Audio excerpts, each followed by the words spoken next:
చంద్రబాబు నాయుడు రోజు పబ్లిక్ అందరికీ ఏమన్నా ప్రజా దర్బార్ నిర్వహించారా?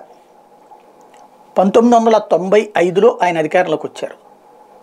2004 దాకా ఉన్నారు. ప్రజా దర్బార్లు ఏమైనా జరిగినాయి అప్పుడు? లేదు. 2014 నుంచి 19 దాకా వచ్చారు. ప్రజా దర్బార్లు ఏమైనా ఉన్నాయా? ఆయన ఎప్పుడు ప్రజలకు అందుబాటులో ఉండేవాడు. ఎలా? సభలు సమావేశాలు పెట్ట. మరి జగన్మోహన్ రెడ్డి కూడా వారానికో సభ పెడతానే ఉన్నాడుగా. మరి ఏంటి తేడా? ఆయనకి చంద్రబాబు నాయుడు జనంలో తిరిగేవాడు. ముఖ్యమంత్రిగా ఉన్నప్పుడు జనంలోకి బ్యారికేడ్లు అవి పెట్టకుండా జనంలో ఉంటారా? ప్రతిపక్షంలో ఉన్నటువంటి సందర్భంలో జనంలో నడుచుకుంటూ పోతుంటారు. అధికారంలోకి వచ్చాక బ్యారికేడ్లు ఆయన ఉన్నప్పుడు పెట్టారే. బ్యారికేడ్ లేకుండా డైరెక్ట్గా జనం మీద ఎగబడేవాళ్ళ చంద్రబాబు మీదకి. బట్ మనకి పత్రికలు ఆ రోజున చంద్రబాబు ముఖ్యమంత్రిగా ఉండగా కూడా ఏ కాన్వాయిలు లేకుండా అదేదో పాదయాత్రలో వచ్చినట్టు నడిచినట్టు.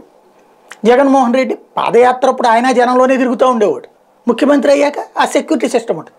రేవంత్ రెడ్డి మొన్న ఒక ఉపన్యాసం ఇచ్చాడు, ఓ స్టేట్మెంట్ ఇచ్చాడు, ప్రజలకు ఇబ్బంది కలిగించకుండా అని. ఇప్పుడు రేవంత్ రెడ్డి వెళ్తున్నప్పుడు ట్రాఫిక్ ఆపుతున్నారా లేకపోతే పంపించేస్తున్నారా? వాళ్ళ వెనకాల వెళ్తున్నాడా? ట్రాఫిక్లో చిక్కుకుని వెళ్తున్నాడు రేవంత్ రెడ్డి? లేదు కదా. అంటే ఎన్ని మాటల డాబుసరి ఉంటుంది. ఇక్కడ కూడా అట్లాంటి మాటల డాబుసరి ఇవాళ రాసుకొచ్చినటువంటి ఈనాడు వార్త. నేనున్నాను, నేను వినను అంటూ ఎవరు నా దగ్గరకు వస్తే నేను వినను అన్నటువంటి. ప్రతి చోట వెళ్ళిన చోటల్లా సామాన్యులు కలవటం, కలిసిన వాళ్ళకి అక్కడికక్కడ సాయాలు ఇవ్వటం, కొన్ని పనులు చేయడం చేస్తూనే ఉన్నాడు. అదే సందర్భంలో పార్టీ కేడర్ అక్కడ కలుస్తూనే ఉంటారు. మిగతాది ఎమ్మెల్యేలు ఎంపీలు వెళ్తూనే ఉంటారు. కాకపోతే చంద్రబాబు గారి దగ్గర రోజు నాయకులందరూ వెళ్ళి కూర్చుంటుండేవాళ్ళ. ఎలా చేసేవాడు ఆయన? ఎవరిదైనా ముఖ్యమంత్రి అయిన తర్వాత నువ్వు రోజు ఇక పార్టీలోనే కూర్చుంటారా? ఆయన ఏమని చెప్పారు? నేను పార్టీకి ఎక్కువ టైం కేటాయించలేకపోయినా ఆయనే చెప్పారు. మరి ఇక్కడ అదే ఉంటుంది. ముఖ్యమంత్రి అయిన తర్వాత ముందు రాష్ట్రం సంగతి, పార్టీ సెకండ్ అవుతుంది. అక్కడ ఆ పార్టీ సంగతి లోకేష్ చూసుకోవాలి కదా. అయినా కూడా మరి ఎట్లా ఓడిపోయింది? ఇవన్నీ చర్చకి రావు.